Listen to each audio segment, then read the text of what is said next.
उपमुख्यमंत्री अजितदादा पवार यांचं 3 दिवसापूर्वी दुःखद निधन झाले।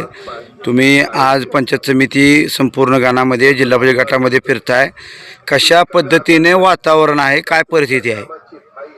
आपल्या महाराष्ट्राचे अर्थमंत्री अजयदादा पूर्ण तसं मला महाराष्ट्राच्या लाडक्या बहिणीचा भाऊ 28 तारखेला त्यांनी आपल्या मातृभूमीत येताना त्यांचं निधन झालं प्लेन क्रॅशमुळं। पूर्ण महाराष्ट्राच्या लाडक्या बहिणींना त्यांच्या डोक्यावरील छत नाहीसं झालं आहे। प्रत्येक महाराष्ट्रातल्या बहिणीला त्याचं खूप मोठं दुःख आहे। फक्त लाडक्या बहिणींनाच दुःख नाही तर लाडक्या भावांना पण त्याचं दुःख आहे।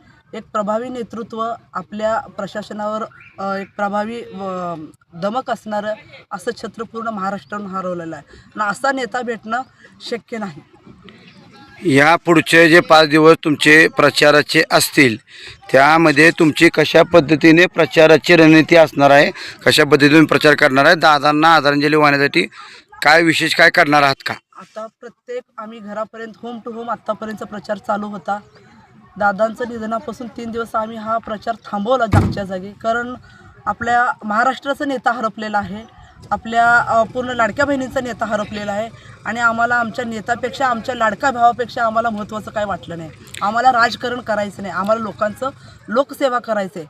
आमच्या या 5 दिवसात एकच असणार आहे, आम्ही प्रत्येक होम टू होम घरापर्यंत जाणार आहे, प्रत्येक लाडक्या बहिणींना घराच्या बाहेर काढणार आहे, लाडक्या भावांना घराच्या बाहेर काढणार आहे। दादांचं काम हे पूर्ण महाराष्ट्राला माहीत आहे आणि प्रत्येक महिलांना आणि या आपल्या महाराष्ट्रातल्या प्रत्येक लाडक्या बहिणींना आणि या माझ्या कामती पंचायत समिती गणातील झडपी गणातील प्रत्येक लाडक्या बहिणींना आणि भाऊंना माझी कळकळीची एकच विनंती आहे, तुमचं हे लास्ट मत आहे, ते फक्त एक मत तुमचं दानपेटीत दान करून तुम्ही दादांना खऱ्या पद्धतीनं विरोधकांकडून फेक नरेटिव्ह पसरवलं जात आहे।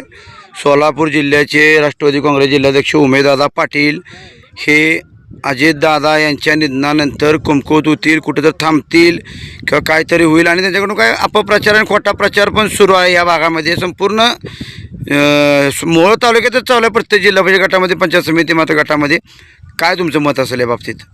मुळात दादा हे अजितदादांचा वादा म्हणजेच उमेश दादा त्यांचं राईट हँड गेल्यासारखं झालं आहे, पण आम्ही खचलेलं नाही, कारण अजितदादा एनी टाईम भाषणात म्हणायचे, अजितदादा एनी टाईम प्रत्येकानं संभाषण करायचे की तुम्ही खचू नका, कारण काळ हा कधी कुणाला सांगून येत नाही, काळाचा घात कधी होऊ शकतो, तर प्रत्येक कार्यकर्त्यांनी जोमाने उठायचं आणि आपलं काम करायचं आहे। थोडंसं आम्ही थांबलो आहे, पण ह्याचा अर्थ असं नाही की आमचं पाठबळ संपलेलं आहे, की आमच्या मागचं कार्यकर्त्यांचं संपलं आहे, की आमच्या मागचं जनसंवाद आहे किंवा जी लोकं आहेत, लाडक्या बहिणी आहेत, ते कुठेही थांबलेल्या नाहीत। पण आम्हाला चांगल्या पद्धतीनं वातावरण आहे, आमच्या सर्व सीटा बसतील याची मला पूर्णपणे गॅरंटी आहे।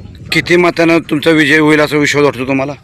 कामती गणातून कमीत कमी 1000 ते 2000 मतांनी माझा विजय होईल असं मला वाटतं। ओके। तुम्ही या चॅनलवर नवीन असाल तर सबस्क्राईब करा, तसेच लाईक आणि शेअर नक्की करा।